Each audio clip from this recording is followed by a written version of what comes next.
আবারও ব্রিটিশ গণমাধ্যমের খবর, শেখ রেহানার কন্যা ও ব্রিটিশ সরকারের আর্থিক সেবা বিষয়ক প্রতিমন্ত্রী টিউলিপ সিদ্দিক এবার রীতিমতো সম্পাদকীয় করল দ্য টাইমস। গত এক মাসে ঘুরে ফিরেই ব্রিটিশ গণমাধ্যমের খবর হচ্ছেন টিউলিপ। তার বিরুদ্ধে অভিযোগ উঠেছে জুলাই অভ্যুত্থানে ক্ষমতাচ্যুত শেখ হাসিনার সরকারের কাছ থেকে নানা আর্থিক সুবিধা প্রাপ্তির।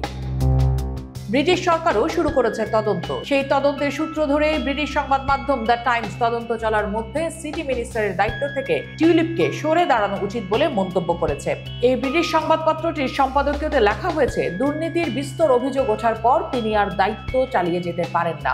টিউলিপকে এই দায়িত্বের জন্য বেছে নেয়ায় প্রধানমন্ত্রী কিয়ার স্টারমারের সমালোচনাও করা হয় এতে। পত্রিকাটি প্রশ্ন তুলেছে টিউলিপের নিয়োগ নিয়েও। বলছে, আরো বিকল্প থাকা সত্ত্বেও কেন কিয়ার স্টারমার টিউলিপকেই বেছে নিয়েছিলেন সেটি পরিষ্কার নয়, কারণ টিউলিপ ছাড়াও এই পদের জন্য আরো বিকল্প ছিল তার হাতে। জানুয়ারির শুরুতে ব্রিটিশ গণমাধ্যম ফিনান্সিয়াল টাইমসের প্রতিবেদনে এসেছে 2004 সালে লন্ডনের কিংস ক্রস এলাকায় একটি 2 বেডরুমের অ্যাপার্টমেন্ট টিউলিপ উপহার হিসেবে পেয়েছিলেন শেখ হাসিনার মিত্র একজন আবাসন ব্যবসায়ী আব্দুল মুতালিফের কাছ থেকে। তার পরপরই সামনে আসে সানডে টাইমসের আরেক প্রতিবেদন, যেখানে বলা হয় লন্ডন হ্যামস্টেড এলাকায় টিউলিপ সিদ্দিকের বোনকে বিনামূল্যে আরেকটি ফ্ল্যাট দিয়েছিলেন ক্ষমতাচ্যুত আওয়ামী লীগ সরকারের প্রতিনিধিত্ব করা মঈন গনি নামের একজন আইনজীবী।